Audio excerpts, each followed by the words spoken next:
할렐루야! 우리 옆에 사람에게 인사합시다. 여기가 하늘나라입니다. 여러분, 미국 대통령이 타는 비행기를 에어포스 원이라고 하지 않습니까? 실제적으로 그 에어포스 원이라는 영화가 있었는데, 그 영화를 보면서 마지막 부분에 제가 큰 은혜를 받은 것이 뭐냐면, 미국 대통령이 그 에어포스 원을 타고 가다가 납치를 당하잖아요. 그래서 주인공이 주인공이 대통령이지만, 그래서 결국에는 그 에어포스 원에서 탈출해서 미군 수송기에 옮겨 탑니다. 그러면서 마지막 그의 멘트가 뭐냐면, 미국 대통령은 안전합니다. 이상 에어포스 원에서 보고드립니다. 그런 대사가 있어요. 비행기 자체가 에어포스 원이 아니라 미국 대통령이 타는 비행기가 에어포스 원이 되는 것입니다. 천국이 12진주문과 금은 보화가 있고 보석길이 있고, 그래서 천국이 아니라 그곳에 하나님이 계시기 때문에 천국인 줄 믿습니다. 근데 그 하나님께서 성령님으로 저와 여러분과 함께 있다는 것입니다. 내 이름으로 두세 사람이 모인 곳에 나도 그들과 함께 있을 것이다. 이스라엘의 찬양 가운데 내가 있을 것이다. 성령께서 우리 마음을 성전 삼고 계시는 것입니다. 지금 이 시간이 우리 하나님과 함께하는 천국인 줄 믿습니다. 그러므로 여러분들이 가지고 있는 근심, 걱정, 슬픔과 두려움, 그거 다 내려놓으시고 지금 우리와 함께 하시는 그 하나님을 느끼시는 행복한 예배가 되기를 주님의 이름으로 축원을 드립니다. 사랑하는 여러분, 엊그제 어떤 분이 저를 찾아오셨는데 신학교를 갓 졸업하신 분입니다. 그런데 대단하신 분이에요. 책을 썼어요. 레위기, 에베소서, 그런 책을 썼는데 주석을 10개 이상 다 참고해가지고 기가 막힌 이 에베소서 강해집을 만들었습니다. 레위기 강해집을 만들었습니다. 목사님 이거 읽어보시고, 목사님이 이것만 읽어보시면 다른 어떤 참고서적 볼 필요가 없습니다. 그러면서 저한테 그 책을 주면서, 그런데 이게 나보고 설교를 읽어보고 똑바로 잘하라는 건지 아니면 자기가 그만큼 잘했다는 건지 이거 좀 헷갈리더라고요. 근데 막 설명을 하는데 그래요. 그러면서 그분이 그래요. 야, 목사님들 대단하시더라고요. 제가 신학교 졸업하면서 마지막 학기에 설교를 대표로 하게 되었는데, 그 30분 설교를 하기 위하여 4주 동안 해산의 고통을 했다는 거예요. 그래서 정말로 설교를 했는데, 정말 사람들이 너무 은혜로 좋았다고, 최고의 설교였다고 그래가지고 제가 조금 위로받았다는 거예요. 그러시냐고. 그러면서 목사님들이 매주 그렇게 설교를 하려면 얼마나 힘드냐고. 그래서 제가 나도 모르게 설교를 내가 하나요? 성령님이 하지. 그랬습니다. 그랬더니 깜짝 놀라는 거예요. 그래서 목사님 설교를 어떻게 준비합니까? 글쎄 설교 하나 만들 때 난 4주는 안 걸리죠. 그랬어요. 그랬더니 설교를 매일 하시니까 그러시군요. 그래서 그게 아니라 설교하는 거는 힘든 일이에요. 하지만 나는 이렇게 공부를 잘 못하고, 그러니까 내 설교는 들을 게 없어요. 그러니까 저한테 와서 그런 걸 요구하지는 마시시고, 저는 기도하고 한 10시간 우리 전도사님이 10시간 동안 설교를 만든다고 하면 저도 10시간은 걸리는데 작성하는 시간은 30분도 안 걸리죠. 그러니까 어떻게 그럴 수가 있냐는 거예요. 게시 받는데 7시간 30분 걸리고, 게시 받는 거 받아 적으면 30분 걸리고, 농담반 진담반으로 그렇게 했더니 그분이 아주 심각해지더라고요. 그러면서 나중에 가면서, 그런 설교에 사람들이 감동을 받았습니까? 그래요. 그래서 내가 이 사람한테 내가 뭐라고 말을 해야 되나. 그러면 그렇게 주석책 다 짜집어가지고 논리적으로 정확하게 해가지고 설교를 하면 사람들이 감동을 받습니까? 여러분, 지식이 사람을 변화시키는 게 아니에요. 성령이 사람을 변화시키는 것입니다. 우리가 믿습니다 하면 더 안 믿어지잖아요. 성령이 믿게 하시는 것입니다. 예배를 여러분 잘 드리고 싶습니다. 하나님을 느끼고 싶습니다. 근데 예배를 잘 드리고 싶으면 졸음만 와요. 하나님을 느끼고 싶어도 느끼려고만 하면 자꾸만 딴 생각이 나는 것이죠. 이 예배는 성령으로 드려야 됩니다. 성령께 맡겨서 성령께서 듣게 하시고 성령께서 보게 하시고 성령께서 하게 하시는 기도를 해야 될 줄로 믿습니다. 여러분, 성령 충만하면 변화가 있습니다. 그 다음 성령 충만하면 뭐가 있습니까? 매일 얘가 얘기하는데 금방 까먹으셨네. 감사합니다. 자, 4가지잖아요. 성령 충만의 증거는. 그래서 한번 확인해 보겠습니다. 성령 충만하면 먼저 우리에게 무엇이 생깁니까? 변화가 생깁니다. 두 번째 무엇이 생깁니까? 능력. 세 번째 뭐가 생깁니까? 응답. 마지막으로 뭐가 생깁니까? 증인입니다. 성령님이 찾아오셔서 우리를 변화시키는 것입니다. 그리고 성령께서 충만하면 우리들 가운데 하나님의 성령의 능력이 나타나는 것입니다. 그리고 성령 충만하면 결국 우리들의 삶 가운데 기도의 응답이 있고 그 응답을 누리는 축복을 받는 것입니다. 그리고 결국에는 우리는 예수님을 증거하는 그런 증인의 삶을 사는 것입니다. 그것으로 하나님께 영광을 올려드리는 것인데, 오늘 이 시간은 이제 두 번째 단계인 성령 충만하면 나타나는 현상에 대해서 우리가 말씀을 나누고 예배를 하고 있습니다. 성령 충만하면 꿈과 환상이 회복이 된다는 것이죠. 성령의 음성을 인식하고 성령의 인도함을 경험하며 하나님의 인도함 속에서 살아가는 그런 현상이 나타나는 것이죠. 관점의 변화가 찾아옵니다. 생각의 변화가 찾아온다는 것입니다. 하나님의 눈으로 세상을 보게 된다는 것입니다. 그동안 봤던 세상과 다른 모습의 세상을 우리는 보게 된다는 것입니다. 관점의 변화, 패러다임이 변한다는 것이죠. 그리고 또 하나의 현상이 나타나는 것이 오늘 저와 여러분이 나눌 것입니다. 예배의 기쁨을 느끼게 된다는 것입니다. 예배에서 만족감을 찾고 예배 중에 응답을 받게 되는 그러한 경험을 여러분들이 하게 된다는 것이죠. 성령님은 우리로 하여금 진정으로 하나님을 예배하게 하십니다. 또한 성령님의 임재가 있는 예배에 하나님이 함께 하시고 하나님의 임재가 있는 것이고, 하나님의 임재가 있으면, 빛이 있으면 어둠은 자연히 사라진다는 것입니다. 더 중요한 것은 예배의 목적은 하나님을 위해서 존재하는 것이 예배지, 우리의 어떤 무엇을 충족받기 위하여 예배드리는 것이 아니라는 것입니다. 자신의 필요를 위해서 예배를 드리는 것은 무당이 국하는 것과 별 다를 바가 없다는 것입니다. 신약시대에 예수님께서 우리들에게 가르쳐준 예배는 무엇이냐? 나의 필요한 것을 구하지 말고 하나님의 의를 구하라는 것입니다. 그러면 필요한 것은 자연히 따라오게 된다는 것입니다. 우리가 구해야 될 것은 오직 하나님, 그분을 위해서 우리가 찬양을 드리고 기도를 드리고 주를 섬겨 금식하고 주를 섬겨 노래하고 주를 섬겨 기도하는, 주를 섬겨 예배하고 주의 말씀을 기쁨으로 받고 우리가 회복하는 그런 은혜가 있었으면 좋겠습니다. 아멘. 그래서 이 시간에 한번 먼저 기도합시다. 이러한 모든 것들을 위해서 성령의 도움이 필요하다는 것입니다. 성령이 함께하는 예배, 성령이 도와주시는 기도, 성령이 깨닫게 하시는 말씀, 이것이 진정한 예배의 자리로 우리를 이끌어 갈 것이라고 저는 믿습니다.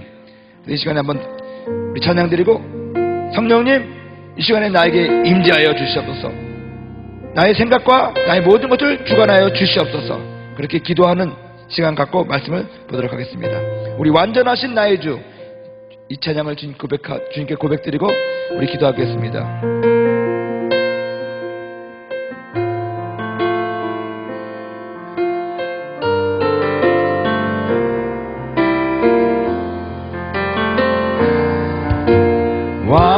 완전하신 나의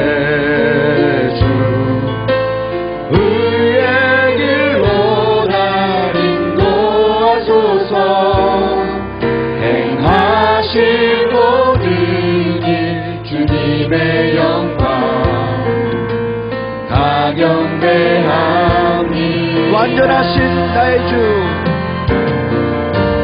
완전하신 나의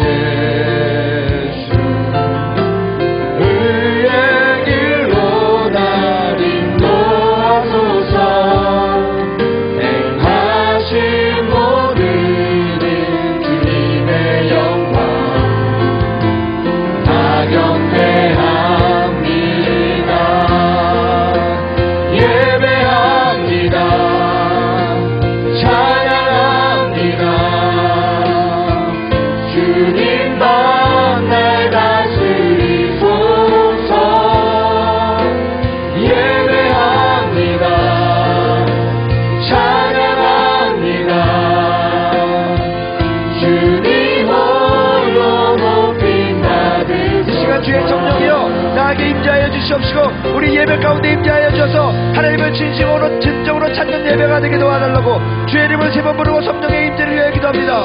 주여 주여 주여. 성령 하나님, 이 시간에 우리와 임재하여 주시옵소서.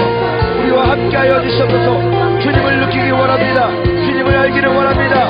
주님이 우리의 예배의 주인이 되어 주시옵시고 성령께서 함께하여 주시사 하나님의 말씀을 알게 도와주시옵시고 하나님의 기뻐하고 하나님의 뜻을 쫓아 기도하게 도와주시옵시고 우리가 드리는 찬양과 우리가 드리는 모든 기도가 주를 섬기는 기도가 되게 도와주시옵시고 아버지의 성령이 우리 가운데 임재함으로 말미암아 다시 한번 하나님의 기뻐하는 모습으로 회복되게 도와주시옵시고 변하게 하여 주시옵시고 성령의 능력으로 말미암아 기쁨을 얻게 도와주시옵시고 아버지 하나님께서 원하시고 우리에게 주시고 하는 하나님의 응답이 우리 가운데 임하게 하여 주시옵시고 하나님 아버지께서 주시는 그 능력으로 힘을 얻어 세상에 나가 복음을 전하며 예수 그리스도를 신부하는 시간을 잡을 수 있도록 하나님 우리들을 변화시켜 주시고 우리들을 회복시켜 주시옵시고 우리들과 함께하여 주시옵소서. 오늘 시간에 주의 성령을 환영하고 인정하고 모셔드립니다. 주님 역사하여 주시옵소서. 주님 임재하여 주시옵소서. 더 강하게 역사하여 주시옵소서. 할렐루야. 오 할렐루야 할렐루야 할렐루야 할렐루야 할렐루야 할렐루야. 주님 감사합니다. 주님 찬양합니다. 예배합니다. 찬양합니다. 주님만 날 다스리소서. 예배합니다. 찬양합니다. 주님 홀로 예배합니다. 예배합니다. 찬양합니다. 주님만 날 다스리소서. 예배합니다. 찬양합니다. 주님 홀로 높임 받으소서. 사랑하는 성령님, 우리와 함께 하셔서 주님을 예배하게 하여 주시옵시고 하나님이 찾는 예배자로서 오늘 우리가 다시 한번 회복되고 거듭날 수 있도록 복을 내려 주시옵소서. 성령님을 환영하고 인정하고 모셔드립니다.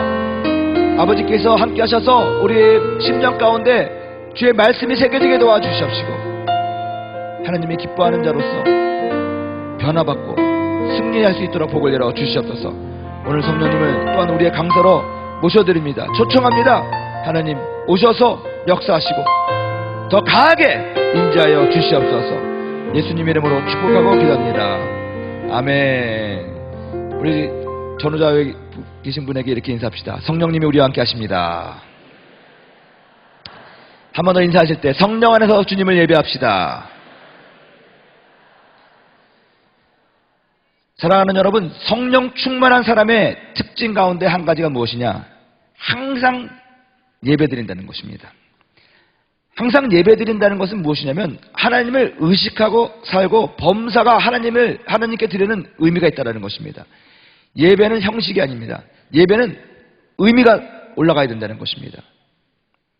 순복음 교회의 특징 가운데 하나가 뭐냐면 하나님을 만나는데 무엇을 통해서 만나느냐? 예배를 통해서 만나는 거예요. 제가 전도사 때 이 아프고 귀신 들리고 그런 사람들이 이제 기도원에 좀 있었습니다. 그래서 막 기도를 하는데 어떤 단체에서 훈련받은 사람이 와가지고 얘기를 하는 거예요. 아, 귀신 그렇게 쫓으면 안 된다는 거예요. 그래서 어떻게 쫓아요? 그러더니 잘 봐. 그러더니 어떤 그 나이가 좀 있으신 여자분이신데 욕을 하는 거예요. 그러면서 하는 말이 뭐냐면 그 사람한테 욕하는 것이 아니라 그 안에 있는 귀신한테 욕하는 거예요. 그래서 제가 좀 이상했습니다. 그러더니 눈을 또 이렇게 확 뒤집는 거예요. 그러더니 또 욕을 하면서 너 어디 있냐? 이러는 거예요. 말해봐. 그러니까는 너 누구야? 그러니까 그 사람이 자기 이름을 말했겠죠. 아무개입니다. 그랬더니 너 말고 그 안에 있는 영 그런 거예요. 제가 그래가지고 이상하다. 왜 저렇게 할까? 근데 그렇게 그 안에 있는 뭐 귀신하고 얘기하면서 쫓으라고 하는 그렇게 가르치는 단체가 있어요. 그래서 제가 그때 당시 기도원장님한테 물어봤습니다. 우리 그렇게 귀신을 이제 축사 사역을 하는데, 축기 사역을 하는데, 우리가 잘 못해서 그런지, 옆에서 어떤 그 성도라고 생각하는데 그 사람이 와가지고 막 그런 게 하는데 어떻게 됩니까? 그랬더니 그 목사님께서 뭐라고 그러시냐면, 지금은 소천하신 분이시지만, 우리 순복음에서는 그렇게 귀신을 안 쫓아요. 전사님들, 예배를 드리세요. 예배를 통해서 하나님을 초청하면 귀신은 자연히 나가게 되는 거예요. 우리 순복음 교회는요, 귀신 같은 거 쫓고 아픈 사람 고칠 때, 그래서 1대1로 축사하는 것, 우리 조영기 목사님도 잘 안 하세요. 다수가 있는 그 같이 모여서 합심 기도하고 합심해서 예배 드리고 그 예배의 분위기 속에서 귀신이 언제 왔다가 언제 나가는지 모르게 나가는 거예요. 제가 네팔에서 그런 경험을 한 적이 있어요.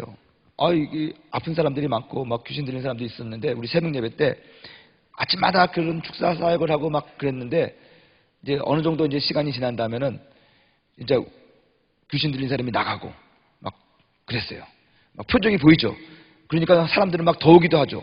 근데 중요한 거는 그렇게 귀신이 나간 다음에는 그 사람이 시험 들어가지고 우리 교회를 안 나와요.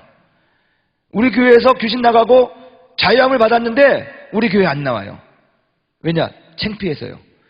귀신이 나가면서 다시 한번 부끄러움이라는 것을 심어주고 나가는 거예요. 그러면 나중에 또 들어오는 거예요. 거기에. 우리 순복음교회에서는 그렇게 안 해요. 어떻게 하냐? 모든 사람이 합심하여 통성기도하고 다 울어. 그래서 누가 우는지 모르고 다 소리를 질러. 그래서 누구한테 귀신이 나간지도 몰라요. 안수를 해도, 오늘 어떤 자매님이 목사님 어저께 저요 5번 안수 받았어요. 그래요. 그래가지고 바울 성전에서 막 기도할 때 막 앞에 와서 하니까 저도 하고 또 우리 총무 목사님도 하고 막 하잖아요. 그래서 많이 받은 사람은 5번, 6번 막 해요. 그래서 설사 우리 안에 있는 병이 나가고 귀신이 나가도 누가 손을 얹어서 나갔는지 아무도 몰라. 얼떨결에 치유받았는데 부끄럽지 않아요. 여러분, 우리는 수많은 예배 속에서 우리가 살아갑니다. 우리 순복음교회만큼 예배가 많은 데가 어디 있어요? 새벽 예배하죠. 새벽 예배도 1, 2, 3부들이죠. 그 다음에 매일 철야 예배드리죠. 주일날 보세요. 주일 1, 2, 3부, 5, 6, 7부도 있는데 각 자치단체 성교회마다 11시 예배가 다 있고, 남성교회 7시 예배가 있고, 장로회 7시 예배가 있고, 전사회 11시 예배가 있고, 안수집사회 7시 예배가 있고, 성찬을 하는데 성찬을 잘리기 전에도 예배를 드리고, 김장하기 전에 예배를 드리고, 포도주 담글 때 예배 드리고, 아무튼 우리 교회만큼 예배가 많은 데가 없어요. 모든 일에 예배가 있어요. 우리 성도들이 사업장 오픈할 때도 예배 드리고, 이사 갔을 때도 예배 드리고, 지난번에는 우리 형제가 차를 샀다고 해가지고 예배 드리자고 그래서 차 안에서 예배 드리고. 여러분, 수많은 예배들을 드리는데 우리 순복음교회 강조가 뭐냐면 그 예배를 통해서 하나님의 임재를 가져다 준다는 거예요. 아멘. 이건 아주 매우 좋은, 저는 전통이고 하나님을 만나는 방법이라고 저는 생각을 합니다. 우리 인생의 목적이 무엇이냐면 하나님을 예배하는 것입니다. 하나님의 영광을 나타내는 것입니다. 선교의 목적도 마찬가지입니다. 저는 선교사였습니다. 지금도 선교사고요. 선교하는 목적은 단 한 가지입니다. 계시록 7장 10절, 9절에서 10절에 나온 것처럼 모든 민족과 나라와 족속과 방언들이, 열방들이 주님의 보호자 앞에 모여서 거룩하다, 어제도 계셨고 이제도 계셨고 장차 오실 자라 주님을 예배하는 거예요. 여러분, 존 파이퍼라는 목사님도 뭐라고 얘기했냐면, 모든 일들로 하여금 하나님을 예배하게 하라. 그것이 선교라는 거예요. 하나님은 우리를 통해서 예배받기를 원하신다는 것이죠. 성경에 나와 있는 모든 사건들과 모든 기록들은요, 하나님과 인간의 만남의 역사입니다. 만나는 방법과 만나는 장소의 변천사를 우리 성경 창세기부터 계시록까지 나와 있어요. 처음에 창세기에 보면은 하나님이 세상을 창조하신 다음에 인간을 만드셨습니다. 인간을 그의 영원한 사랑의 파트너로 만드신 것입니다. 하나님께서 우리 인간을, 모든 만물을 창조하신 다음에 마지막 날 인간을 만드신 다음에 안식하시면서 그 인간과 함께 그 만든 피조물을 창조물을 즐기고 정말 영원한 사랑의 관계 속에서 살고 싶었는데 우리가 타락했죠. 그래서 제일 처음에 인간이 하나님을 만난 곳은 어디냐? 에덴 동산입니다. 에덴 동산에서 하나님과 만나서 하나님과 교제했는데 그때는 하나님과 직통했습니다. 하나님과 말하고 살았습니다. 아담아 아담아 네가 어디 있느냐? 아 내가 벗었으므로 두려워 수면나이다. 네가 왜 벗었는 것을 두려워하였느냐? 아 하나님이 나에게 준 여자가 나에게 이걸 줘가지고 날 부끄러게 했습니다. 막 자유롭게 얘기했습니다. 대화했습니다. 근데 죄 지은 인간이 에덴 동산에서 쫓겨났죠. 그리고 하나님께서 우리에게 주신 곳이 어디입니까? 돌단이라는 거예요. 돌단에서 하나님과 인간이 다시 만나게 되었다는 것입니다. 하나님은 인간을 사랑하기 때문에 인간을 내어 쫓았지만 다시 만나고 싶으십니다. 그래서 단을 쌓으라고 했습니다. 아브라함도 단을 쌓았고 노아도 단을 쌓았다는 것입니다. 야곱도 단을 쌓았다는 것입니다. 그들은 어디서 무엇을 하든지 간에 단을 쌓고 하나님을 예배하는 사람들이었다는 것입니다. 하나님과 교제했다는 것입니다. 하나님과 관계했다는 것입니다. 그러다가 모세 시대에 와서 성막을 만들었습니다. 거기서는 보다 구체적으로 하나님께서 인간을 만나는 방법을 성막을 통해서 알려주셨습니다. 출애굽기 25장 21절에 보면은 내가 거기서 너희와 만나고 그랬습니다. 어디서 만나느냐? 성막에서 만난다는 것입니다. 성막 가운데서도 법궤 아래에서 지성소에서 내가 너희들을 만나주겠다. 그러므로 사람들로 하여금 성막으로 와서 하나님을 예배하게 했습니다. 제사하게 했습니다. 그 다음에 장막 시대가 옵니다. 장막은 뭐냐면 성막에서 성막은 똑같은 텐트지만 하나님의 약속의 말씀 언약궤가 있는 곳은 성막이고 그 언약궤를 빼앗겼을 때는 장막이라고 얘기를 합니다. 근데 그들이 블레셋 사람들에게 언약궤를 뺏겼잖아요. 그래서 한 약 120년 동안 이스라엘의 장막 시대가 옵니다. 고난 시절이죠. 어두웠던 시절이죠. 그럼에도 불구하고 하나님께서는 장막에서 예배드리는, 장막에서 제사드리는 이스라엘 백성들을 만나주셨다는 것입니다. 그리고 솔로몬의 성전이 지어진 다음 성전 시대가 옵니다. 사람들은 성전에 와서 하나님을 만났습니다. 하나님은 성전에서 사람들을 만나주셨습니다. 그들의 죄를 사해 주셨습니다. 그들에게 말씀하셨습니다. 그리고 그 성전이 무너진 다음 예수가 이 땅에 오시고 모든 구약의 율법과 모든 것들을 만족시키신 다음 돌아가시고 부활하셨습니다. 승천하셨습니다. 그리고 우리에게 성령을 보내주셨습니다. 성령이 오셔서 이 땅에 세우신 것이 무엇입니까? 교회입니다. 그래서 지금은 주님 다시 오실 때까지 이 성령 시대에 성령께서 개척하신 이 교회에서 우리가 하나님을 만난다는 것입니다. 아멘. 근데 이러한 것이 쭉 변천되면서 이 변천된 곳에서 동일하게 한 것이 무엇이냐? 제사였고 구약에서는, 지금 신약에서는 우리는 예배라고 부른다는 것입니다. 그래서 성경의 역사는 예배의 변천사라고 저는 얘기하고 싶습니다. 하나님은 예배자를 찾으십니다. 성령님은 하나님을 예배하는 예배자로 만드시고 또 그 예배를 통해서 우리를 만족시킨다는 것입니다. 사랑하는 여러분, 예배가 그만큼 중요하다는 거예요. 하나님께서 우리와 소통하는 방법을 예배라는 것을 우리에게 허락하셨다는 거예요. 아멘. 그럼 오늘 성경 본문에서 보다 구체적으로 우리가 한번 하나님께서 찾으시는 예배자, 또 이 예배가 무엇인가를 한번 보도록 하겠습니다. 요한복음 4장 24절을 보면은 다 같이 한번 읽도록 하겠습니다. 시작. 하나님은 영이시니 예배하는 자가 영과 진리로 예배할지니라. 예수님은 한 사람을 찾으십니다. 그리고 그 한 사람을 찾으시기 위해서 길을 나서신다는 것입니다. 예수님께서 요한복음 4장에 보면은 유대에서, 예루살렘에 있는 그 유대 지방에서 이 갈릴리로 가십니다. 근데 이 유대에서 갈릴리로 가기 위해서는 갈릴리 호수에서 쭉 물이 흘러내려와서 사해까지 오는데 그냥 직통으로 올라가면은 갈릴리에 도달하는 것입니다.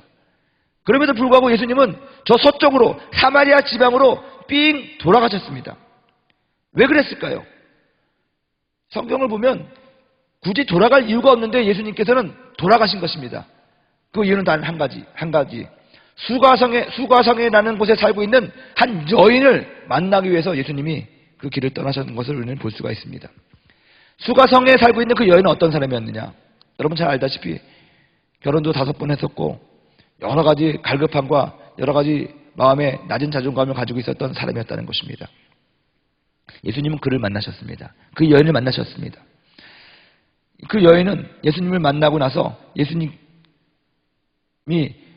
정말 보통 사람이 아니라는 것을 깨닫습니다. 아, 메시아구나 깨닫습니다. 그리고 자신이 가지고 있던 본질적인 질문, 본연의 질문을 합니다. 우리 조상들은 이 야곱의 우물에서 물을 먹었고 예루살렘에 가서 예배를 했는데 당신 나에게 알려주십시오. 어디 가서 예배를 드려야지 되는 것입니까? 어디 가서 예배를 드려야지 하나님을 만날 수 있습니까? 사실은 그 뜻입니다. 이 여인의 마음에는요, 갈급함이 있었습니다. 하나님에 대한 열망이 있었다는 것입니다.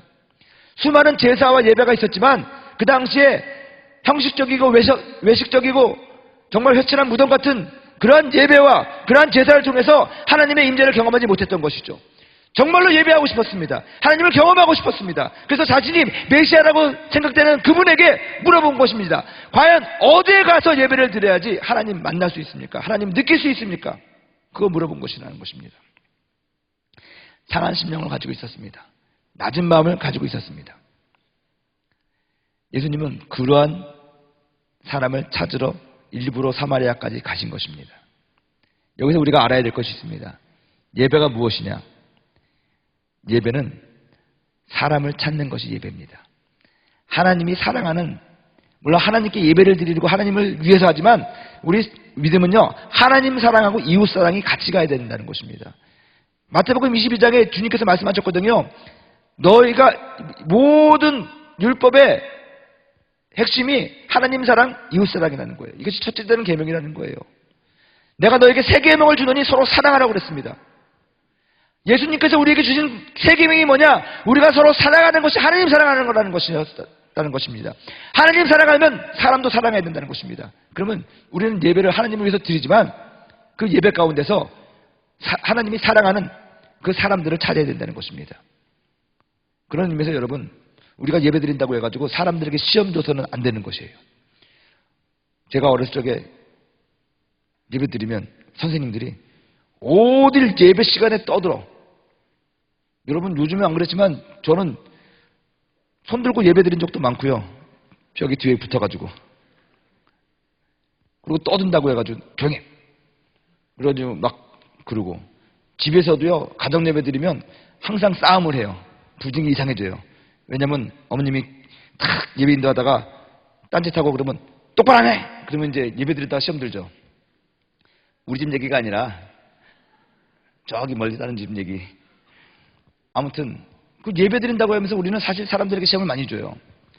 사랑하는 여러분, 우리 이 단일 기도에 얼마나 은혜로운 예배고 모임입니까?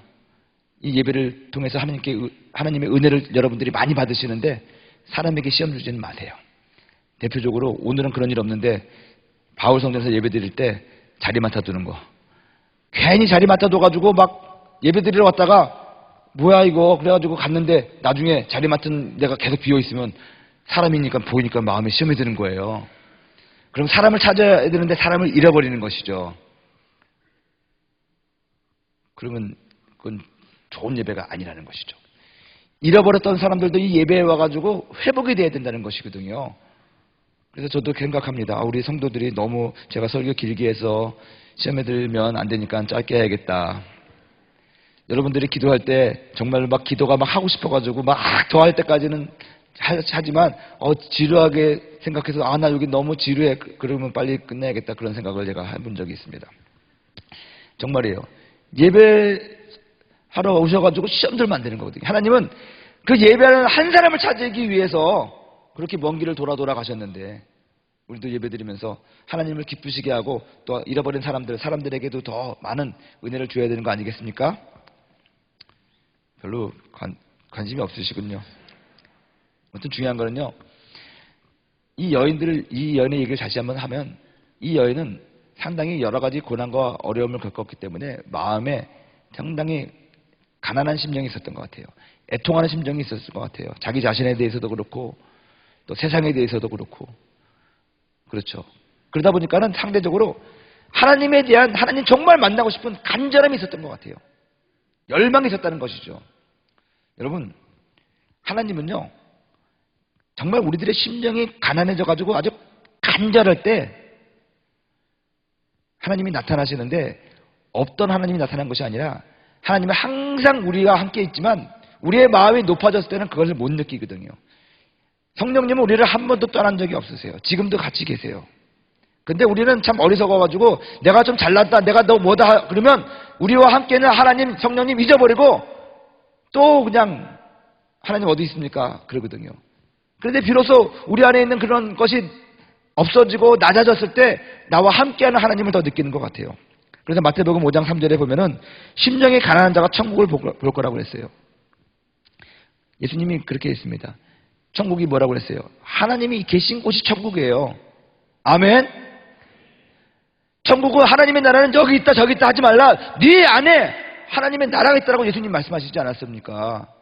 하나님이 계신 곳이 천국이에요. 심령이 가난한 자는 천국을 볼 거라는 것은 무슨 뜻이냐? 내 마음이 가난해지고 내 마음이 낮아지고 내 마음이 겸손해지면 나와 함께 하시는 하나님을 보기 때문에 그곳이 천국을 본다는 거예요, 여러분. 전 그렇게 생각합니다. 근데 우리는 심령이 가난해지기가 어려워요. 왜냐하면 우리 안에 드는 것이 너무너무 많은 거예요. 하나님께로 가고자 할 때 그것을 막고 있는 장애물이 밖에 있는 것이 아니라 내 안에 있는 것이 너무너무 많은 거예요. 그래서 조성모 씨는 내 안에 너무 내가 많아 그렇게 노래했잖아요. 가시나무새, 가시가 자기를 찔렀잖아요. 내 안에 있는 내가 나를 찌르는 거예요. 그것을 내려놔야지 심령이 가난해지는 것이고 하나님을 볼 줄 믿습니다. 이러한 여인에게 예수님은 예배에 대해서 알려주십니다. 진정으로 하나님을 예배하는 법을 가르쳐 주십니다. 그리고 성령께서는 그것을 깨닫게 해주시죠, 우리한테. 여러분, 여자가 물어봤습니다. 예수님, 선생이요, 어디 가서 예배를 드려야 됩니까? 장소를 물어봤습니다. 근데 예수님이 답은 오늘 성경 본문입니다. 하나님은 영이시니 예배하는 자가 신령과 진정으로 예배하시니라. 동문서답 같아요. 예수님이 말귀를 못 알아들은 것 같아요. 그렇습니까? 그렇지 않죠. 예수님의 답은 절대로 틀린 답이 없죠. 여인은 어디 가서 예배를 드려야 되냐고 물어봤습니다. 3차원적으로 물어봤지만 예수님은 본질적인 대답을 한 것입니다. 하나님은 영이시다. 다시 말하면 하나님은 어느 동네에 살고 계시냐? 영동에 살고 계세요. 근데 우리는 어디에 살고 있느냐? 혼동에 살고 있어요. 혼동에서는 영동을 못 가요. 우리 위치가 혼동에서 영동으로 옮겨져야 될 줄로 믿습니다. 마포대교 건너서 여의도로 와야지 여의도 순복교에 오죠. 공덕동에서 올 때. 그 다리를 건너야 돼요. 그 다리가 누굽니까? 예수 그리스도예요. 예수 그리스도를 말미암아 우리 이 육과 혼의 세계에 있던 우리의 위치가 영의 위치로 간다는 거예요. 그래서 주의 이름을 부르면 구원을 받는 거예요. 주의 이름을 부를 때 우리의 위치가 영의 위치로 가는 것이거든요. 우리는 인식하지 못하더라도. 하나님은 영이시라는 거예요. 여인이요, 예루살렘에 가서 예배드리고 너희가 보고 느낄 수 있는 그 장소가 예배하는 장소가 아니라 먼저 너희 본질적인 위치를 바꾸라는 거예요. 사람이 거듭나지 않으면 하나님 나라를 볼 수 없는 거예요. 죽은 영이 하나님을 볼 수가 없는 거예요. 영혼이 살아나야 된다는 거예요. 그래서 영과 진리로 in spirit, in truth, 성령 안에서, 진리 안에서 예배드리라는 거예요. 성령으로 거듭나야지만이 우리가 영으로 가서 영이신 하나님을 만날 수가 있는 것이고 영이신 하나님의 소리를 들을 수가 있는 것이고. 무슨 말인지 이해가 되십니까? 성령 안에서 찬양하고 성령 안에서 기도하고 성령 안에서 말씀을 들어야지만이 우리의 영혼이 하나님의 말씀을 수용할 수 있다는 거예요. 그래서 영과 진리로 예배하는 것을 여러분 예수님께서 우리에게 말씀하신 거예요. 그래서 성령이 필요해요. 성령이 우리를 거듭나게 하셔야 되고 성령이 우리를 도와주시고 성령이 우리를 깨닫게 하셔야지 진리 안에서 말씀이거든요. 모든 것은 성령 안에서 우리가 자유롭지만 말씀의 통제를 받아야 된다는 거예요. 말씀의 통제를. 그래서 성령 안에서 말씀 안에서 하나님을 예배할 때 우리는 하나님을 만날 수가 있다는 것입니다. 구약 성경에서는 제물과 제사를 통해서 하나님과 소통했습니다. 예배했습니다. 하지만 신약에서는요, 예수 그리스도의 십자가를 믿는 믿음과 성령으로 예배한다는 거예요. 예수님께서 단번에 드려진 제물이 되셨거든요. 그래서 우리들의 예배는요, 항상 예수님의 중심이 돼야 돼요. 설교의 중심이 예수님이 돼야 되고, 찬양의 중심이 예수님이 돼야 되고, 예배의 중심이 예수님이 돼야 된다는 것입니다. 구약시대에 양과 소를 가져오고 제물을 가져와서 그것을 잘라서 피를 뿌려서 자신의 죄를 정가시켜서 제물로 만들어가지고 자신의 죄를 대속받았거든요. 예수 그리스도가 그것을 단번에 하셨기 때문에 우리는 항상 하나님 앞에 올 때 예수님을 의지하고 예수님을 믿고 그리스도의 십자가 보혈을 의지해서 주님 앞에 나와야 되는 것이고, 그리고 우리들을 성령께서 우리들로 하여금 하나님의 음성을 듣게 하고 하나님의 뜻을 쫓아 우리가 살게 성령께서 우리를 도와준다는 거예요. 마지막으로 여러분, 우리가 기억해야 될 것이, 성령님은 우리를 진정한 예배자로 만들어 주십니다. 성령 충만은 우리가 예배 가운데 임재하는 하나님을 느끼게 합니다. 어제 우리가 성령의 임재함을 느끼는 것을 한번 우리가 해봤잖아요. 제가 어저께 받은 하나님의 음성은 우리 손이 찌릿찌릿해지는 것뿐만이 아니라 뭔가 우리 성령님이 나와 함께 하시는 것을 우리 피부에게 느끼게 했다고, 어떤 중압감으로 평안한 가운데. 성령 충만하면 정말 이 예배 가운데 있는 그 하나님의 기운을 느낀다는 거예요. 이 공간에 지금 누가 나와 같이 있어요. 근데 그 평안한 느낌이에요. 하나님이거든요. 성령 하나님이시거든요. 하나님과 함께하는 느낌. 그리고 하나님을 알게 합니다. 말씀을 들을 때 깨닫게 하십니다. 말씀이 들리게 됩니다. 이게 다시 말하면 말씀이 재밌어요. 궁금해져요. 예전에는 목사님이 말씀하면 뭔 말인지 하나도 모르고 뭐 하고 있었는데, 전 모태신자입니다. 모태신자라서 성경도 잘 알았어요. 주일학교 다닐 때 성경 퀴즈하면 제가 잘 맞히고 막 그랬습니다. 근데 그 당시에요, 여러분, 우리 전도사님이 계셨는데, 저 전도사님이 뭐라고 설교했는지 전 기억이 하나도 못해요. 오래돼서 그런 게 아니라 그 당시에도 그 목사님이, 그 전도사님이 하는 말씀이 저는 뭔 말하는지 잘 몰랐어요. 들리지가 않았으니까. 근데 지금요, 그 목사님 엄청나게 유명한 목사가 됐어요. 며칠 있으면 우리 교회 강사로 올 텐데, 지금 생각해보면, 야, 저렇게 설교 잘하고 저렇게 훌륭하신 분의 설교를 갖다 제가 몇 년을 들었는데 난 그때는 왜 이렇게 은혜를 못 받았지? 얼마 전에 그분을 만났는데 그래요. 예전에 내가 하는 말 지금이랑 똑같은 말이야. 그래서 그때는 제가 더 총기가 있었고 똑똑했었는데도 불구하고, 아, 그렇구나. 안 들리는 거죠. 성령 충만하지 않으니까. 아무리 주옥 같은 말을 해도 안 들리는 거죠. 여러분, 조영기 목사님이 예전에 막 수요일마다 요한계시록 강의하고 막 그랬는데, 그때 제가 신학생이었어요. 창피하지만. 왜 창피하다고 그랬냐면 신학생이잖아요. 그래서 조영기 목사님 강의도 들어오고 막 그 좋은 걸 들었는데 지금 보면 하나도 기억이 안 나요. 왜 기억이 안 나냐면 그때 신학생이었는데 성령 충만하지 않았거든요. 안 들리는 거죠. 안 들리는 거죠. 말씀 듣는 것이 지루한 것이죠. 언제 끝나나. 언제 끝나나. 빨리 가가지고 교제했으면 좋겠다. 빨리 가가지고 밥 먹었으면 좋겠다. 그런 생각이 많고, 찬양은 좀 재밌었어요. 왜냐면 내가 노래를 좋아하니까 찬양하고, 또 성가대 노래하는 거 딱 들으면은 나도 이제 음악 듣는 거 좋아했거든요. 그래서 나름대로 판단하는 거죠. 아, 이 성가대는 참, 저 성가대 참 잘한다. 근데 이 성가대는 좀 그렇다. 막 그런 얘기도 판단하고. 이게 성령 안 충만한 사람의 특징이거든요. 근데 성령 충만하니까요, 성가대에서 삑사리가 나도 할렐루야 아멘이고, 찬장님도 할 때 박자가 안 맞아도 할렐루야고, 목사님이 설교를 하는데 목사님이 그냥 웃어도 그냥 나도 좋은 거예요. 와, 목사님이 웃었다고 하나님이 웃은 것 같아요.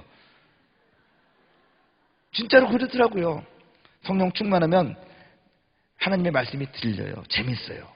찬양하고 기도하는데 열정을 가지게 되는 거예요. 어저께 우리가 기도 끝나고 가는데 어떤 집사님으로 보이는 자매님인데 청년분은 아닌 것 같지만, 그분이 그래요. 저한테 와가지고, 목사님 기도 시간 좀 길게 해줘요. 기도 시간 좀. 그래서 네. 근데 기도 오래 하려고 그랬는데 평일차라 팀이 와서 빨리 끝났어요. 그랬더니, 아니 무슨 기도가 그냥 이렇게 짧아요. 그래서 제가 기도 그래도 50분을 했는데 그랬더니, 뭐라고요? 나는 5분밖에 안 한 것 같은데. 그러는 거예요. 어저께 50분 기도했어요. 오늘도 50분 이상 기도할 것 같은데, 그분은 그래요. 5분 정도밖에 기도 안 했다는 거예요. 그리고 여러분들 교만할까봐 내가 옛 말을 안 하려고 했는데, 다른 해보다 훨씬 더 여러분들이 지금 기도를 잘해요. 기도로 깊이 빨리 들어오고, 기도하는 거 보면은 이게 지금 뭔가 기적이 일어나고 있는 거예요.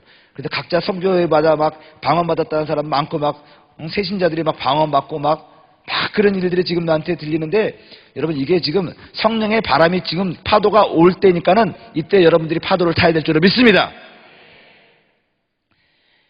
여러분 성령님은 예배를 통해서 나와 하나님과의 관계를 회복시키는데 어떤 관계를 회복시키냐? 친밀감을 회복시켜요. 친밀감을요. 그래서 하나님이 예배를 받으셨다. 하나님이 기뻐하시는 하나님을 내가 느끼는 거죠. 여러분 친밀하면 느낍니다. 근데 친밀하지 아니하면 느끼지를 못하는 거예요. 친밀한 사람은요, 그 사람의 표정만 봐도 저 사람이 지금 화났다? 저 사람이 지금 기분이 좋다? 아는 거예요. 친밀한 거죠. 제가 오늘 저녁에 제가 오랫된 그 예전에 있던 교회에서 어느 지체가 저를 만나러 와가지고 잠시 저녁을 먹었는데 저녁 먹는데 미국에서 있는 우리 딸이 페이스타임을 했어요. 거기는 새벽 3시일 텐데 잠 안 자고 그놈이 나한테 페이스타임을 했어요. 뭔가 보고할 게 있어가지고 한 거예요. 자기 딴에는 뭔가 한 건 했다는 거죠. 그래서 아빠의 마음을 가볍게 해주려고 전화를 한 거예요. 페이스타임을 한 거예요. 근데 밥 먹는데 딸이 탁 페이스타임을 하니까 내가 받았죠. 그래가지고 루시아 아빠 지금 밥 먹고 있으니까 나중에 전화하자. 그리고 고맙다 너 이렇게 해가지고 딱 끊는데 걔가 막 나한테 막 애교를 부리고 내가 그래 나도 사랑해 아버지 잘 있어. 그리고 끊었는데 그 지체가 저한테 그런 거예요. 목사님 따님이 왜 이렇게 애교를 부려요 목사님한테. 그래서 내가 애교를 얘가 부렸나 그랬더니 근데 목사님도 애교를 부리네 그런 거예요. 그래서 걔랑 나랑 사귀는 중이라서 그렇다고 내가 그렇게 얘기를 하고 말았습니다. 이게 뭐냐면 친밀하면요 서로 애교를 부리게 돼 있어요. 하나님도요 우리한테 윙크를 하시는 하나님이라는 거예요. 아멘. 여러분 이 예배를 통해서 하나님과 친밀해지면요 하나님을 느끼고 하나님의 마음을 느끼고 또 하나님의 정말로 기뻐하시는 모습을 우리가 알게 된다는 거예요. 하나님이 웃는 모습, 하나님이 우리를 격려하시는 것. 여러분 하나님은 무서운 하나님이 아니에요. 하나님은 좋으신 하나님이시거든요. 근데 우리는요 친밀하지 않으니까 하나님은 무서운 아버지이신 거예요. 하나님은 함부로 갈 수가 없는 거예요. 여러분들 중에서 저랑 친한 사람은 친하다는 거는 뭐 나랑 만남을 많이 하는 사람이죠. 오고 가면서 마주친 사람들은 저를 아주 허물없이 대해요. 그래서 어떨 때는 막 국장님 저를 가 막 그래 반말이야 야. 그럼 내가 지금 제가 헷갈리는 거죠. 그래도 제가 뭐 그거 가지고 내가 뭐라고 하지 않습니다. 얘가 날 좋아하는구나. 그리고 막 가면은 막 징그럽게 지르다가 뒤에서 막 그냥 나한테 해도록 하는 친구 하나 있죠. 지금 들었으면 회개하세요. 덩치도 큰 놈이 그냥 날 이렇게 하니까 그래서 내가 어떨 때는 갑자기 진짜 너무하는 거 아니야? 나 그래도 국장인데 막 이런 생각 한 적 있어요. 근데 그 친구가 날 좋아하거든. 나도 알거든요. 그래서 나도 가끔 가다가 지나가면서 있으면 한 대 쥐어받고 가고 그러는데 하나님도 우리랑 그래요 진짜로. 성령 하나님이랑 친밀해지면요 성령 하나님도 농담하시고 괜찮냐? 농담했다 이런 것도 해요 진짜로. 그렇게 들려요. 귀신이 말하는 게 아니에요 이게. 정말 하나님께서 나에게 주시는 그 기분 좋은 그 농담과 그 유머 그 닥치는 상황들 우리가 모여서 함께 예배드리는 이 경험을 통해서 이 성령님께서는요 이것을 우리들이 각자의 삶 속에서 또 이렇게 살게 만들어준다는 거예요. 여러분 이런 공중 예배에서 받는 은혜가 강해야지 여러분들의 개인의 예배가 강해질 수 있습니다.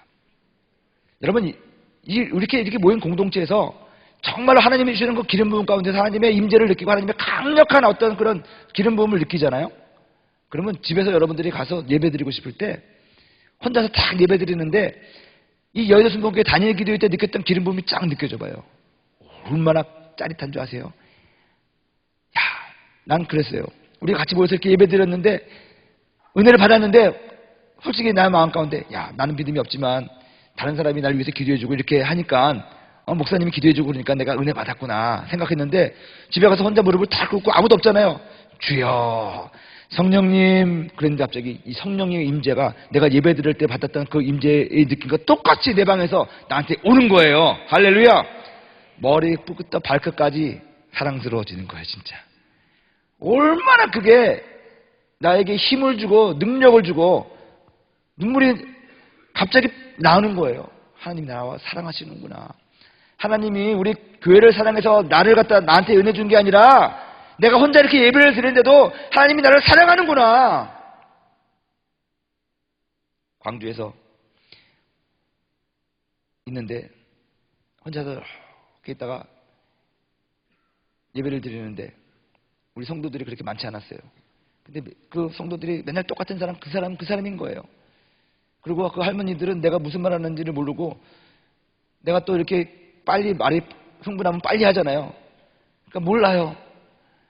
못 알아들어요. 그리고 아멘 하는 건지 조는 건지 몰라요. 그럼 그걸 보는 순간 내가 답답한 적이 있죠. 말이 좀 통해야지. 아 하면 어 해야지. 그리고 나도 모르게 여러분들과 같이 있던 버릇이 있어가지고 고맙습니다 그랬어요. 그랬더니 나보고 며칠 있다가 어떤 집사님이 그런 거예요. 목사님, 우리 권사님이 서울말을 배웠다고 쓰는데 서울말이 그랬습니다이에요? 그러는 거예요. 그래서 아닌데요. 그래서 마음이 좀 어려운 적이 있었어요. 근데 비가 막 오는 날이었는데 새벽에 이제 불 켜고 제가 4시 반에 가가지고 불 켜고 이거 마이크도 켜고 딱 해가지고 이제 음악 틀어놓고 이제 성도들 오는 거 다 기다리고 있는데 비가 와서 아무도 안 올 것 같았어요. 비가 안 오면 아무도 안 오거든요. 근데 솔직히 아무도 안 왔으면 좋겠다는 생각했어요. 왜냐면 너무 피곤해서 그냥 자게 너무 피곤한 거예요. 근데 늘 오는 사람이 아니라 가끔 가다가 오시는 안수 집사님이 오신 거예요. 한 사람 때문에 예배를 드려야 되는 거야. 그래가지고 제가 네 하나님 예배 드리죠. 그래가지고 앞에 그 안수 집사님 앉혀놓고 안수 집사님이 70살이에요. 그 할아버지한테 내가 무슨 말을 할까? 그런데 갑자기 그렇지 주님의 말씀을 하고 그거 해야 되는 거 주님 바라보고 예배 드리는 거지. 그래서 내가 예배를 탁 드렸는데 예전에 정말 여러분들 연세대학교에서 606 한 다음에 막 쥐뿌리 광란의 시간 할 때 막 그림 붐이 있어가지고 믿음의 조상 아브라함 막 그때 막 미친 척하고 했잖아요. 막 그때 받았던 그런 기름 부음과 막 기쁨과 그런 것들이 나에게 막 확 밀려 들어오는데 안수사님 하고 나하고 찬양을 하자고. 내가 매일 기쁘게 주의 길 행하고 420장 찬양합시다. 내가 매일 기쁘게 하는데 갑자기 내가 막 하니까 그 할아버지 집사님이 갑자기 막 성령 불을 받아가지고 일어서가지고 혼자서 나는 강대상에 자기는 앞에 서가지고 주여 성령이 계시네 그러다가 나중에 막 춤추고 막 기도하는데 그날 진짜 8시 반까지 5시부터 8시 반까지 예배를 드렸어요. 둘이서. 그때까지 우리 전도사는 나오지도 않아.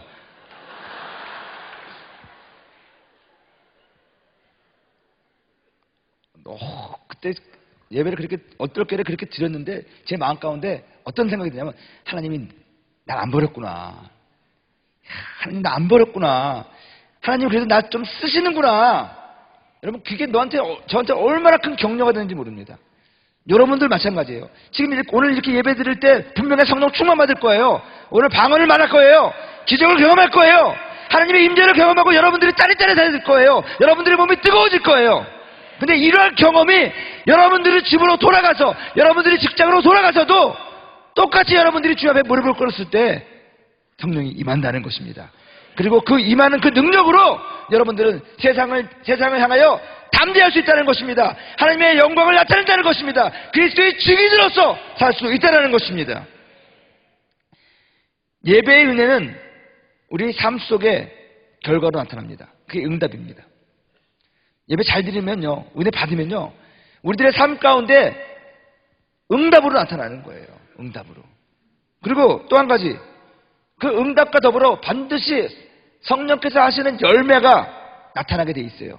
그 열매가 뭐냐? 증인의 삶이에요. 전도로 이어진다는 것이죠.